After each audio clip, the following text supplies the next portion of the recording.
Deaths are lying. Some in shock. Others dying. Despite it all, a sense of calm. People sing a well-known psalm, thanking God for their survival, whilst waiting God the sun's arrival. The spirit of men, all unbroken. Words defeat are never spoken. Courage born of toil and sweat. Pride in everyone you met. A town rebuilt by men of worth. Regarded as the salt of the earth, rising from the ashy pits, created by the burning of blitz.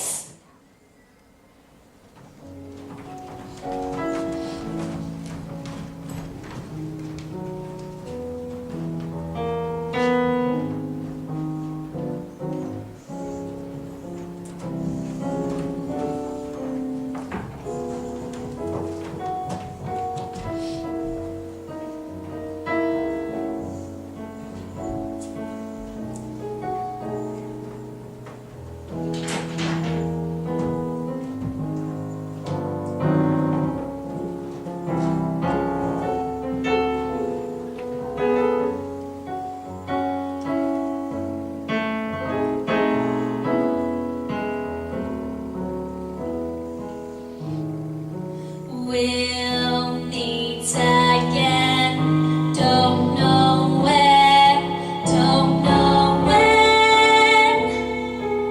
As in World War I, women played a vital success in World War II.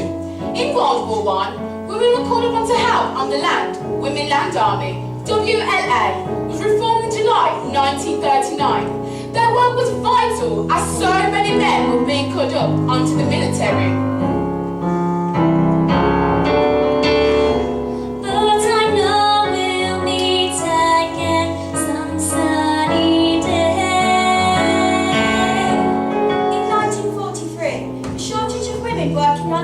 Factories led to the government stopping women from joining the armed forces. Women were given a choice to either work on the land or in the factories. The women that worked on the land did a vital job for the British people.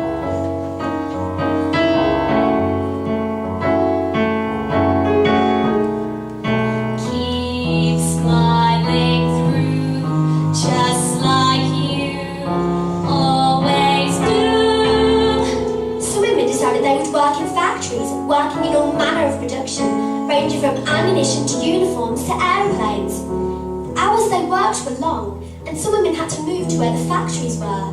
Skilled women could earn up to £2.15 a week.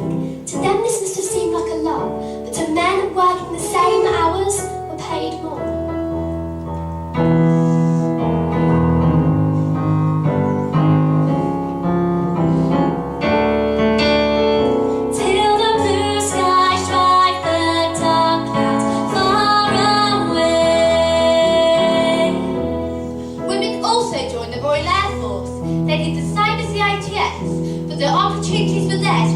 Exciting work.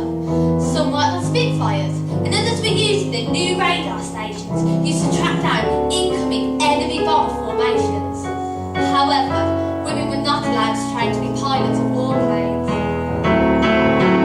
So will you please say hello to the folks that I know? Tell them I won't be long. Women were also used as secret agents. The members of SOE, Special Operations Executive, and usually parachuted into occupied France or landed in specialised underplanes. Their work was exceptionally dangerous, as just one slip could lead to their torture, capture or death.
World War was declared, and working as a clerk typist in my hometown of Snelling, on the outskirts of the city of Birmingham. The situation was regarded as grave, and since bombing raids were expected, air raid precautions were commenced, and ARP units established.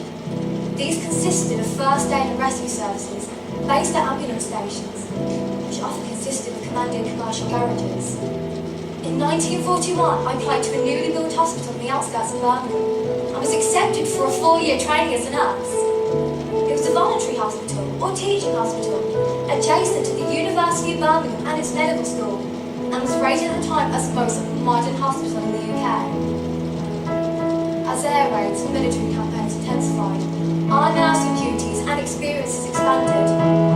We received many air raid casualties from surrounding areas, including those from city hospitals. The centre of Birmingham was attacked relentlessly, and we often had casualties which exceeded our capacity. But one particular, vicious bombardment, we were forced to put casualties on stretchers in the corridors due to lack of beds. You can see the glow of fires burning in the city, and our own hospital was subjected to attack by incendiary bombs. Medical students took turns to man the rooftops, having been trained to deal with these threatening bombs. It eventually became necessary to evacuate some of the patients from the wards in order to accommodate the air raid casualties, and much later, for military personnel from various campaigns. Some of the injuries sustained by air raid victims were devastating and made an everlasting impression on some of the young nurses involved in their treatment. Memories of some of those tragic cases remain with me to this day.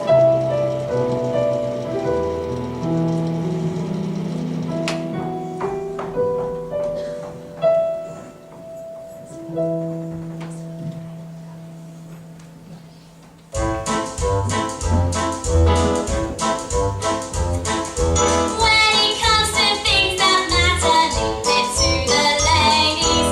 Men, they should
good mate. He was always pissing about. Sarge used to pull his hair out. In Libya once, Captain Davis had him buried up to his neck in sand for seeing him being drunk on sentry duty. The captain had said, "Letting the enemy know your position with your refurbing warbling is bad enough, Croffers, but too drunk told any no? Well, that takes the biscuit." He lied in that desert sun for a blinding hangover for a good 2 hours. He cursed everyone and no one for the first half hour. They went quiet and passed out after that.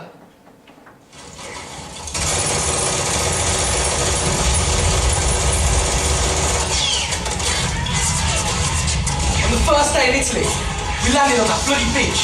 He saved my life twice. We jet to land on the beach, and a Zip-5 heavy machine guns hit our landing craft.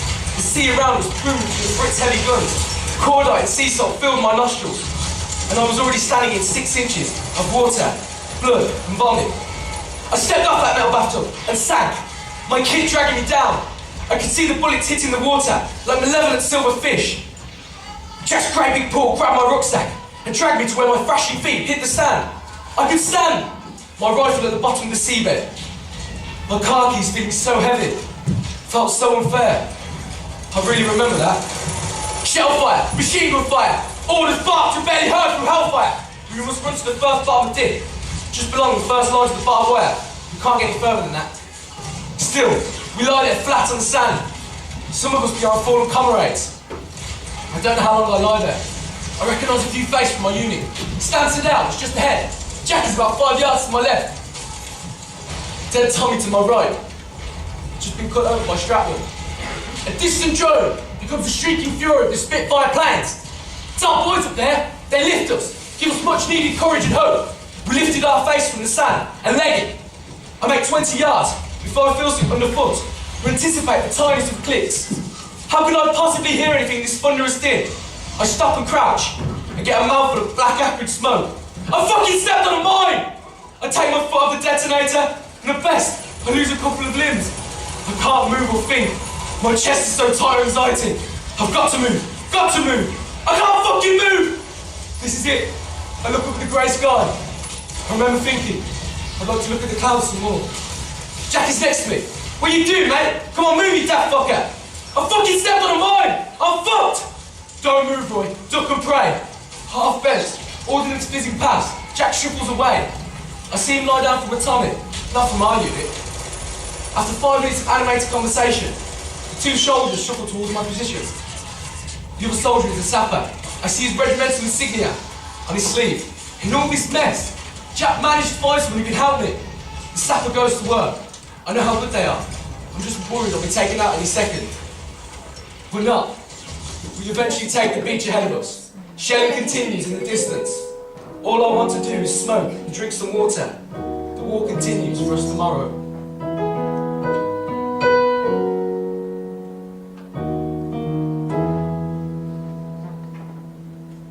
I'm sorry to have put you all through this. I'm sorry that we can no longer kiss, 'cause I love you, beautiful. I will love you always. Don't cry, I know you'll have a wonderful life. Don't cry, you'll always be the apple of my eye, 'cause I love you, beautiful. I will love you always.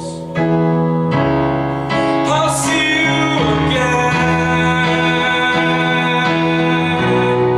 It might be in heaven. You're free to start again. My love will never end.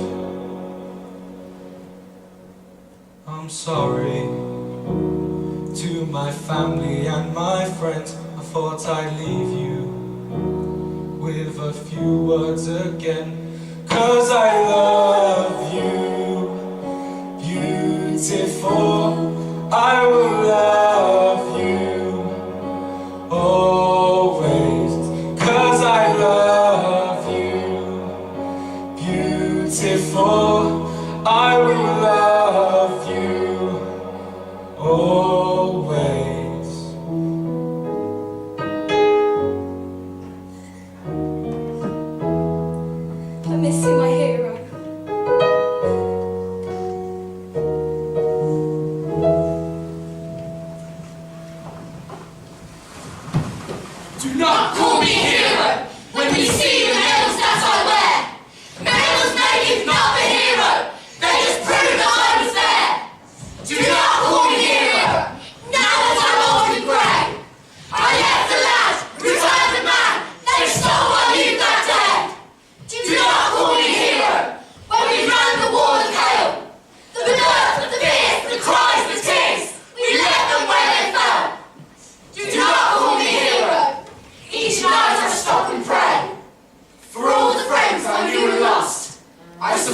the imagining of the next day, of the next week, of the next war.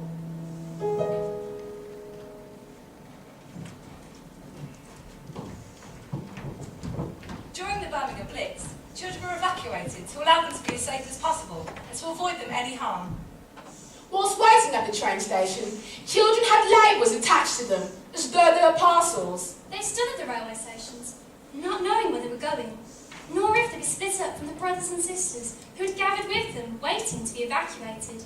They were then taken to the countryside. And they were brought up by their host families. Until the bombings had finished. When the bombings had finished, The children would return home to families. and what was left of their homes